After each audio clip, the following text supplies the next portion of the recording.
course, we've got a basketball game to react to from last night. Obviously, no Steph Curry, bit of a problem, but it proved to be a pretty big problem, actually. A 117-93 loss problem for the Warriors. Timberwolves bounced back and finished with 29-5. Randle with 24. Kuminga had 18 points and 5 rebounds and actually led the team in scoring. Timberwolves weren't playing yesterday, Lou. They came out, they controlled and led basically every quarter, never, ever even gave Golden State some breathing room to think they were getting back in this one.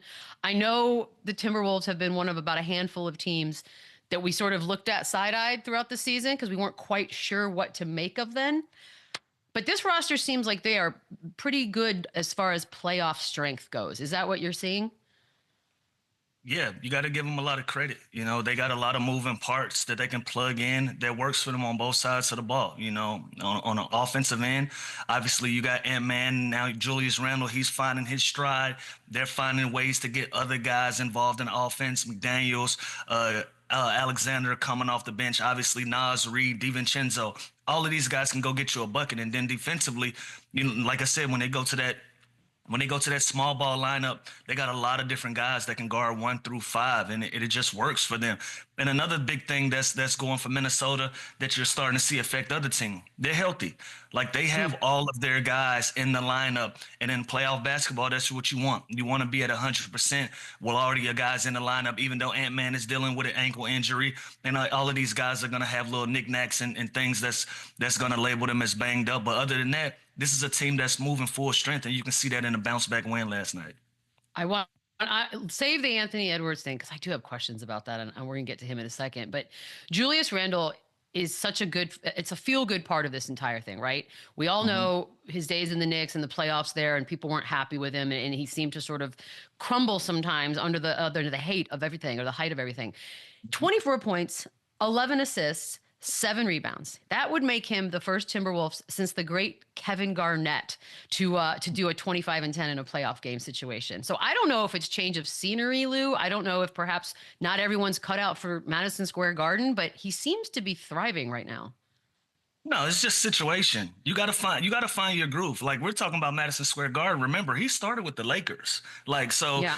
You just gotta find an organization and find a group of guys that the way that you play, it matches, right? Like at first when he came into the league, he was like a bull in a china shop. He still has some of that in his style of play, but he's a bruiser. He's a bully type of player.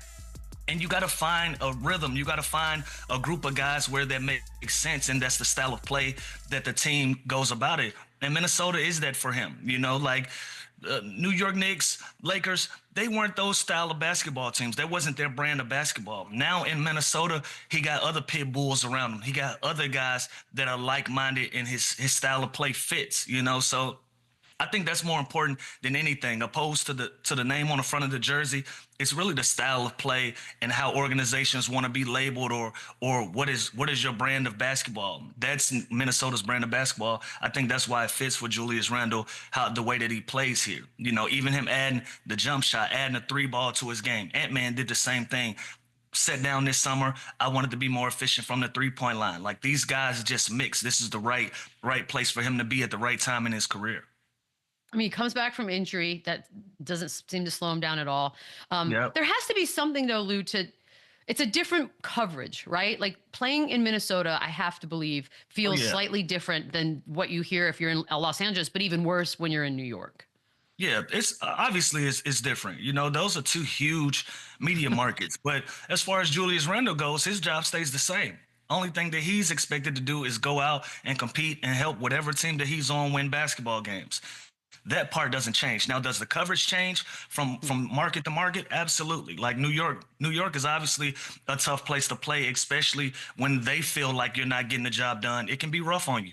Los Angeles is the same thing. When you play for the Lakers, they're accustomed to putting up banners. If you're not helping them get close to putting up a banner, the way that you get covered can be a little different than a Minnesota or OKC or some of these places that would give you grace. And so that also helps as well. Like it helps for him to be in Minnesota and having success and not having as many eyes from mainline publications, if you will, that's covering him in the way that he plays basketball. I mean, it was so rough. They were so rough on him. I'll never forget it. It's kind of nice to see him find a spot. Some of it was earned. Some of it was earned. You have to I mean, play. look, You just Tatum's got to going play through it better. now. Tatum, he's hearing it Absolutely. now. Like it's stars are expected to do a certain amount of progress and bring something to the table, and they feel like you're not doing that. Ooh. Okay, Right. Anthony Edwards. I need to understand what he's made of because there's the scary moment in the second quarter with the ankle problem. I mean, he has to actually be helped off of the floor by a couple of folks, and then somehow. And by the way, same thing happened against the Lakers, and then somehow, some way comes back. I don't get it, Lou. I mean, if most of us hurt our ankles like that, we're done. How? His playoff mentality? Is he tougher than everyone? What is this? It's a little concoction of everything, Beetle. Look, it's the playoffs. He's young. When you have a name like Ant-Man, that makes you a superhero, right? True, So true. so you got to be built a little. You got to be built a little different, and it's amazing what a retape at halftime can do for Whew. you and give you a few minutes to kind of regroup and figure out what is my pain tolerance? What is my level of pain here? Can I get through another couple quarters of this? And then I have time to rehab. He's been able to tough these things out, continue to go. And they needed him last night. Like, even though they had a large lead by the time that he got hurt, they needed him to be in that lineup to finish the job, to make sure you send a message and you send a statement to the other team that we're not going anywhere and we still got all of our guys. Does that? I was thinking about this because when I saw him leave the court and then come back, I'm like, okay, they must have taped the hell out of it to the point where it's almost Oh, yeah. ridiculous. But is it not much worse? Like for example, last night when he gets all the tape off, he goes home, goes to sleep, gets up this morning. Is it not going to be 1,000 times worse? It'll probably balloon. Like, he's probably dealing with it today. He's probably having a long day of rehab and therapy today on an ankle. By the time we see him again, he'll be bouncing around and ready to play above the rim as usual, like we're used to him seeing. But that's part of it. You know, guys have things that happen in the course of a basketball game. And that's why we have the great training staffs that we do on each and every single basketball team, because they gotta have a job to get guys back ready, you know. So I'm sure that adrenaline has worn down some. It's gonna be sore, but he's gonna have round the clock therapy. He's gonna have round the clock icing on that thing, getting it ready to go. It shouldn't be no problems moving forward. I mean, you're seeing his numbers down there, 25, 9, and 5. Like it's not slowing him And what he down. It's should just do. it's crazy to watch though. You're just like, oh, and then here he comes trotting out again. Unfortunately for the Warriors, though, their guy is not going to be coming out anytime soon. At least at the very earliest, possibly a return for Steph Curry in game 5. But I mean, it was tough to see him last night in street clothes in such a pivotal game. I don't know, Lou. Did you get the vibes last night that if he does come back game 5, is it going to be a little too late at that point? And 5 Honestly, seems no, you optimistic, know by the what? way. Honestly, I think Golden State keeps this thing interesting. Like, Okay.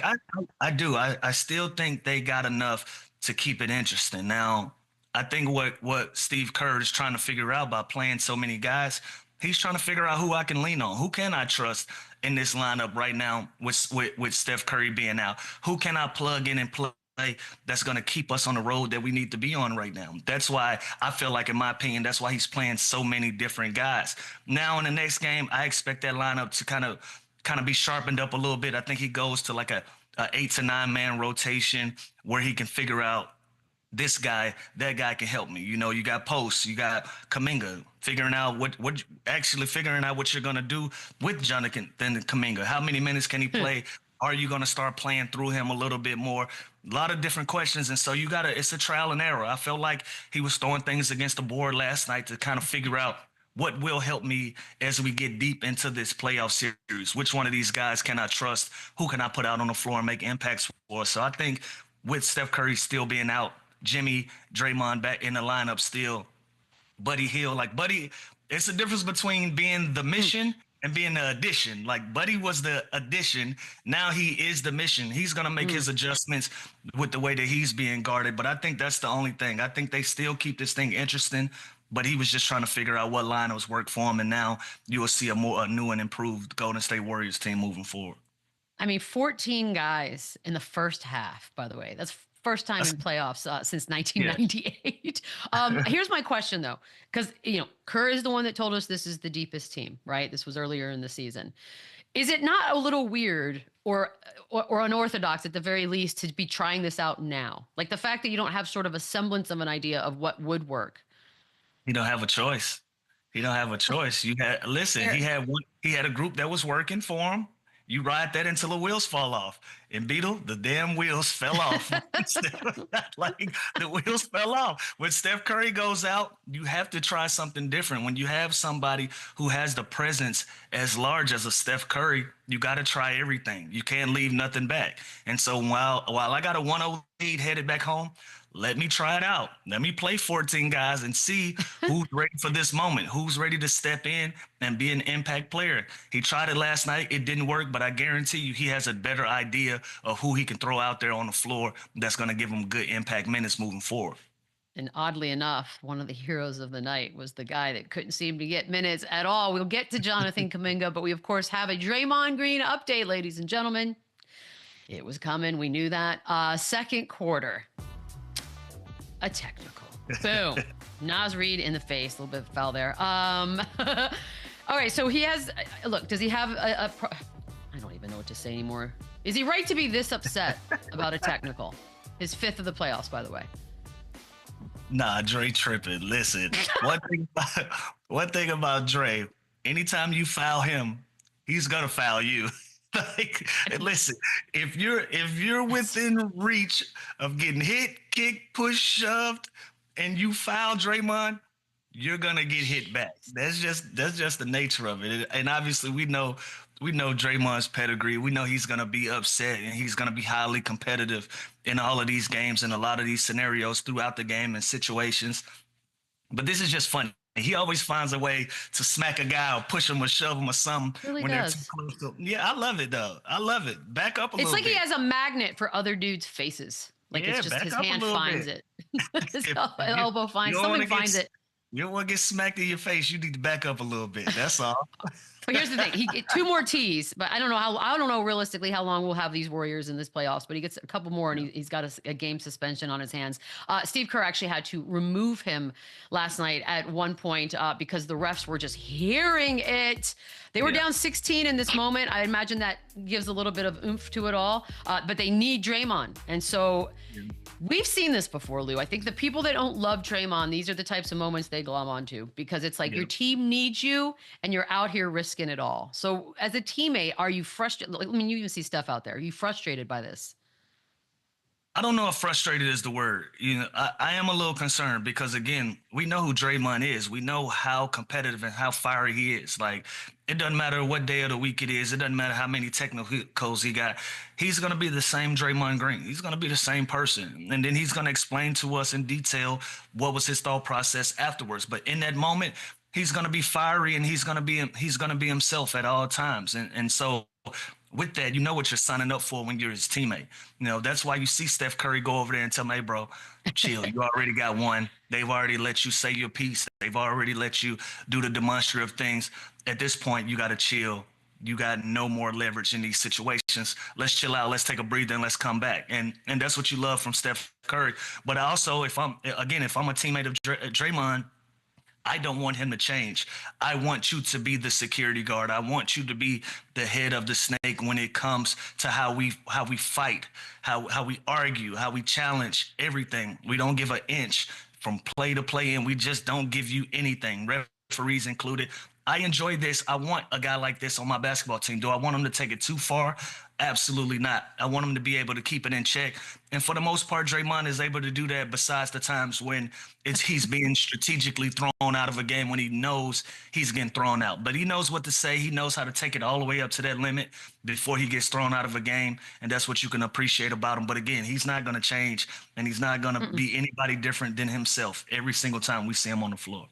And then he went off afterwards. What'd you think about all that? Like I think he was just mad. He was mad. I'm sure he's mad about the situation. I'm sure he's mad about the game, but he was just still going after the game, like not cooling down.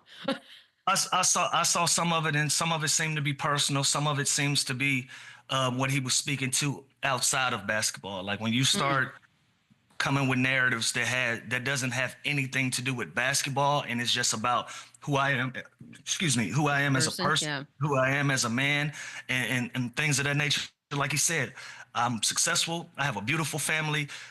That's who I am. Like, that's who I am. Don't take who I am as a competitor too far. Don't take that home with me. And so from that, I sympathize with him, and I understand where he's coming from when he speaks in that tone about his personality, who he is when he walks off the basketball floor.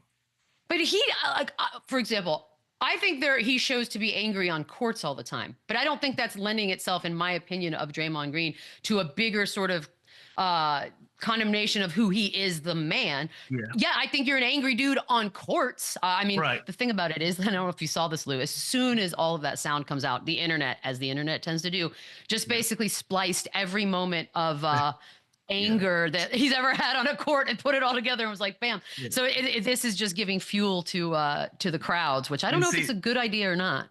And that's the fight that he's fighting, right? Like Beadle, he's fighting the internet, because the people that are in our business, the people that report him, you know who Draymond is. You know his personality. He's one of the coolest people that you'll ever meet. He'll give you a great conversation if you ever run into him, and you can have an intelligent dialogue with Draymond and walk away from that like, damn, I thought differently of him. You know what I mean?